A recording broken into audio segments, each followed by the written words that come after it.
Hi friend, ನಮಸ್ಕಾರ ಎಲ್ರಿಗೂ. ಇನ್ನು ಕೇವಲ ಒಂದು 2 ತಿಂಗಳು ವೆಯ್ಟ್ ಮಾಡಿ. ನಮ್ಮ ರೈತರಿಗೆ ಹೇಳ್ತಾ ಇದ್ದೀನಿ, ಓನ್ಲಿ 2 ತಿಂಗಳು ವೆಯ್ಟ್ ಮಾಡಿ.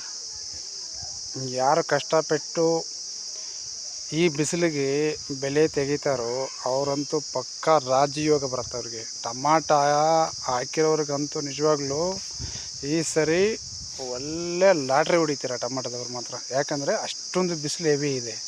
ಎಲ್ಲಿ ನೋಡಿದ್ರೂ ಟಮಾಟ ಬೆಲೆಗಳು ಆಗ್ತಾಯಿಲ್ಲ. ಅದರಲ್ಲಿ ಚಾಲೆಂಜ್ ಮಾಡಿಕೊಂಡು ಬೆಲೆ ತೆಗೆದರೆ ಮಾತ್ರ ನಿಜವಾಗ್ಲೂ ನೀವು ಲೈಫಲ್ಲಿ ಸೆಟ್ಲ್ ಆಗ್ತೀರ. ಮಿನಿಮಮ್ ರೈತರು ಮಾತ್ರ ಟಮಾಟ ಹಾಕಿರೋರು ಮಾತ್ರ ಹೇಳ್ತಾಯಿದ್ದೀನಿ. ಚೆನ್ನೈಯಲ್ಲಿ ಒಂದು ಟಮಾಟ ತೋಟ ಮಾಡೋಕ್ಕಾಗ್ತಾಯಿಲ್ಲ ಅವ್ರ ಕೈಯಲ್ಲಿ. ಆಂಧ್ರದಲ್ಲೂ ಆಲ್ಮೋಸ್ಟ್ ಅದೇ ಥರ ಇದೆ. ನಮ್ಮ ಬೆಂಗಳೂರಲ್ಲಿ ಆಲ್ಮೋಸ್ಟ್ ಅದೇ ಥರನೇ ಇದೆ.